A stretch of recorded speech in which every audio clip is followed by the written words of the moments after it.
Welcome into Daggerheart characters. It is time for another class that I have created, and I actually, unknowingly, I'm double dipping in these two domains. My TN class, which, by the way, does not have to be TN. I think I've made that clear if you've seen that video and read in the comments, but nonetheless, just in case you saw it and you're like, well, I don't want to play TN, it's just inspired by TN in a lot of ways. I think that's a pretty cool build, as I think any class that utilizes Bone and Valor could be. I really like the synergy between the two, the mobile protector of sorts, and I have gone all in on that here. And this is so different than what I created when I created TN, and I think that shows just how important the features are for the classes and how unique that they can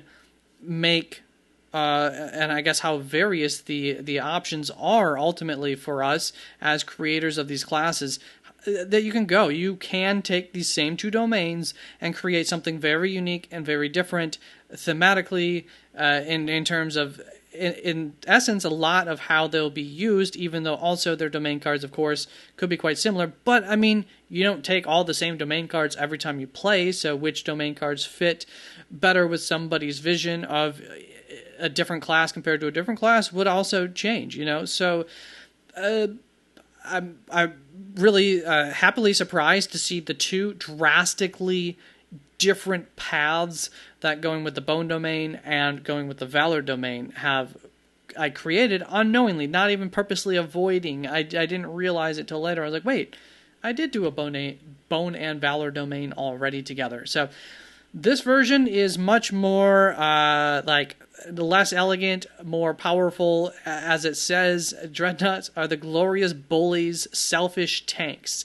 Just so different from TN and what I went with for that build. So this is the Dreadnought class. Powerful, speed, all of those things. Once upon a time, the Dreadnought was the best naval vehicle that existed in the world, you know, in terms of like everything, speed and power.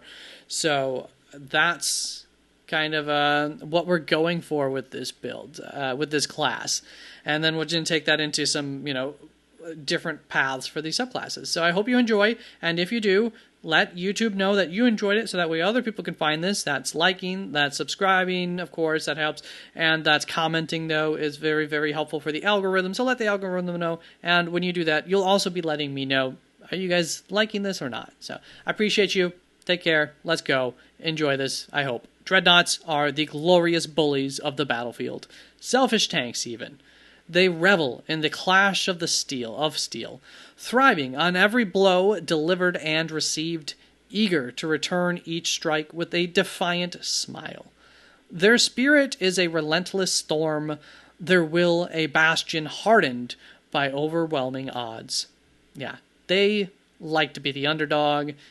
They don't feel like they're ever the underdog, but the more that they are, the more it brings out of them. They don't just refuse to fall, they refuse to yield, transforming every hardship into a surge of devastating power. And that really represents a lot of what we do with this class. So, of course, Bone and Valor domains, as said, starting evasion is 10, starting hit points is 7. So, pretty good in those territories. And for the class items, we have a small trinket from your mentor or a sharpening stone. One of those is from the warrior class, I think, and one of them is from the guardian class, I believe is what I did there.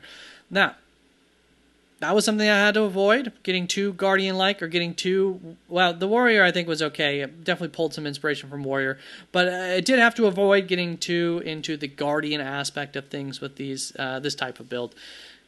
Now, for the Dreadnought's Hope feature, you have Unnerving Strike. Spend 3 Hope to cause an adversary to mark 2 stress after dealing major or severe damage to the target. So only after dealing major or severe, but you get to mark 2 stress on them.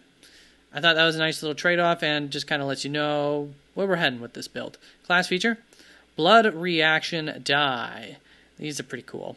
Alright, so when you take severe damage, you can mark a stress. If you do, place a D4 on your character sheet with the 4 side up. This is your blood reaction die. The next time you deal damage, add 4 to the result, and flip the die so the 3 side is up. I don't know how else to explain that. If you have a better way, let me know. Add the die to each consecutive attack. And tick the die down. Once again, wording, if you got a better way to say it, go right ahead. But tick the die down by 1 after each use. After its last use, you can immediately mark a hit point to reset the die to a 4. And then repeat the process over. You cannot reset the die more than once. You can have 2 blood reaction dice active at once. But you can't have 2 blood active at once. And no more. Hopefully that's clear. At 5th level, the die becomes a D6, and at 8th level, it becomes a D8. The D6 goes down by 2 after each usage, and the D8 goes down by 3 after each usage. Now this has examples, but this is just straight up how it's used. So for the D4, you mark that stress slot after you took severe damage. You add the dice, add a 4, and then you mark it down to a 3, a 2, a 1 after each consecutive damage roll that you make. Then you have the option to mark a hit point slot immediately after adding that 1 to that damage roll that you made, and then you reset the die up to a 4, and on your consecutive 4 damage rolls after that, you get a 4, 3, 2, 1 to those damage rolls. For the D6, it just goes from a 6 down to a 4 to a 2 on consecutive damage rolls, but otherwise works the same, and instead of waiting until it goes down to a 1, it's after a 2 that you can reset the die. And for the D8, it just goes from an 8 to a 5 to a 2, and works the exact same way otherwise as the D6 had in terms of resetting it after the 2 instead of after the die was on a 1, because it's not going to get down to a 1. So there we go. That is your blood reaction die. Ultimately, best case scenario, you could be adding 16, 10, 4 damage consecutively in some instances to your damage rolls at 8th in tier 4 level play. I think that's a pretty cool feature, pretty strong, pretty fun. That's going to go on to the Dreadnought subclasses. Choose either the Torrential Charger or the Adamant Bulwark subclass. Got to get creative with these, right? For the Torrential Charger, play the Torrential Charger for the opportunity to turn your defensive mobility into devastating rapid-fire attacks. So, inherently, this class does lean into the bone domain of it all for this whole class feature, this subclass, I should say. For the foundation features of the Torrential Charger, we have Unfettered Charge. Gain an advantage on all agility rolls regarding movement through difficult terrain, and on any agility rolls that your GM calls for when moving into melee range from far or very far range, which are calls that, if I was a GM, I would probably normally say you got to make those agility rolls from far or very far range, but it's not mandatory within the book, so that's the reason for the wording there when your GM calls it. Then we have the other foundation feature here, Combat Reflexes. When you are targeted by an attack made from melee range, you can make an agility reaction roll of 16. If you are successful, gain a +2 bonus to your evasion score against that incoming attack, the resulting attack. Or that incoming attack. Specialization features. Stretching is important. I really needed to make clear what the flavor is of this one. So once per long rest, during a short rest, you can gain a +1 bonus to your agility trait score until your next rest. So it's a long-lasting +1 bonus to your agility.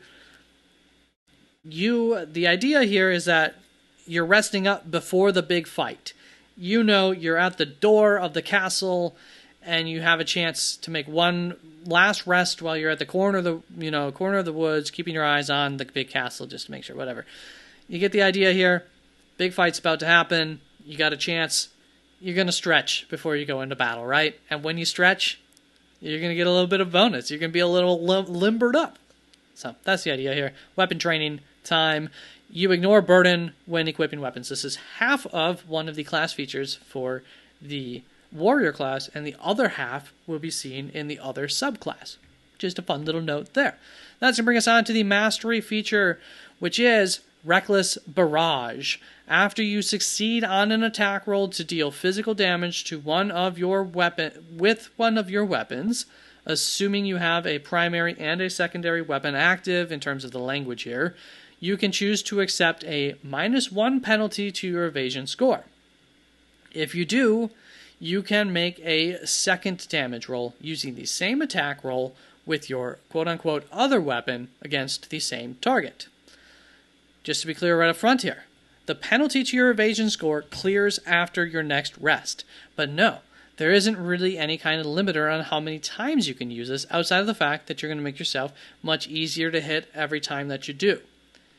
If you originally attacked with your secondary weapon, the second damage roll comes from your primary weapon, and vice versa. If you originally attacked with your primary weapon, which you're probably normally doing, then the second attack would be from your secondary weapon, or the weapon in your offhand, however you want to frame it, but on the sheet, the character sheet, it is referred to as a secondary weapon. Although you are using the same attack roll, by my own words here, this is still a separate attack. It's using the same attack roll, but it is a separate attack, right? How can you do damage without making an attack? So in order to do that damage, you are still making an attack, but you're using the same attack roll. It is worded here as that secondary attack roll automatically hits. The intent would be that you're using the same attack roll, though, via the verbiage also. So technically, I think if the creature that you hit on your first damage roll, if that were to trigger some sort of feature that were to increase their evasion to a number that is higher than your first attack, I would count that as missing myself. But, up to the DM's discretion on how to rule that, ultimately. Because I don't think that's clear in the wording. But that is my intent, is that really you're using the same attack roll as the primary, mechanical language there.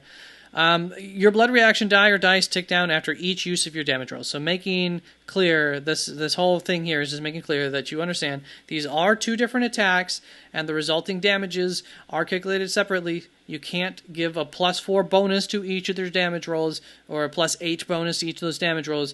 It would have to be 8 and then 5, or 5 and then 2 on those consecutive damage rolls. And once again, that penalty to the evasion sticks with you until you take a rest, because you're being reckless and you're exhausting yourself to an extent here. And then we have the Adamant Bulwark. You play the Adamant Bulwark to become an unyielding fortress who laughs in the face of pain. Foundation features here, just kind of setting up the base work, making this dude stronger. You got Big Bone to gain a +4 bonus to your major damage threshold. I do really enjoy the synergy that I ended up coming up with here in terms of this bonus and some of the other features of this class and subclass, and when they get activated by applying this just to the major damage threshold, that does make some other things happen more often, and something else maybe not happen more often, which also is a balancing help in terms of just keeping it balanced. Reject Pain. Gain a +1 bonus to your armor slots. So once again, I know these are kind of boring things. This might be a character where it's more fun to go into a campaign as like a level 4 or level 5 player character already.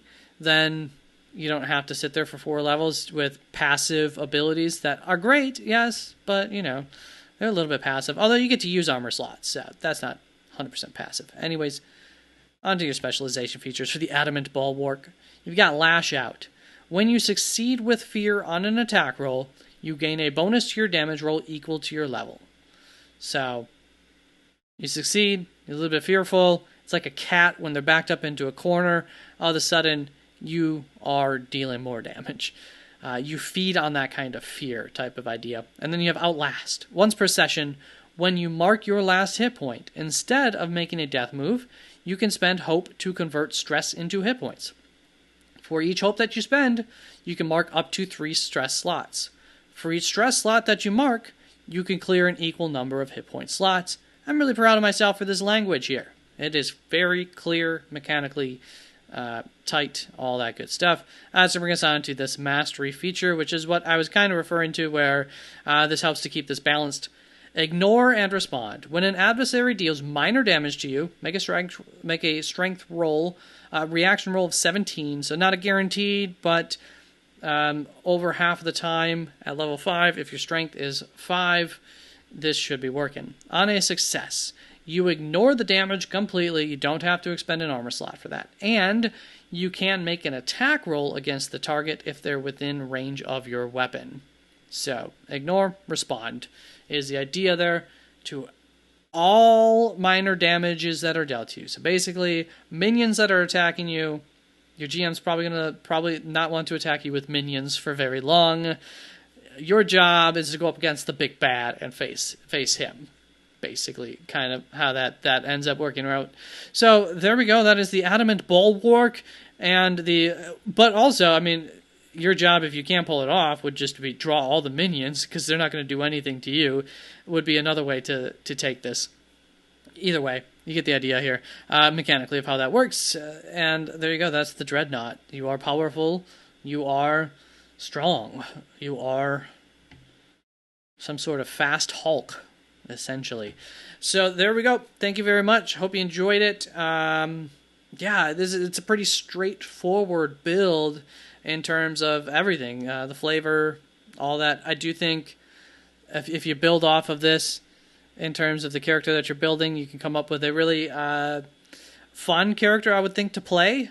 Kind of that, just don't peeve off your allies. Don't take this to too much of an extent, but you're not there necessarily to help your allies either. It's kind of a little bit of the idea. You're there to get in a fight. You like to fight. So that's you in a nutshell. Thank you very much. Bye-bye.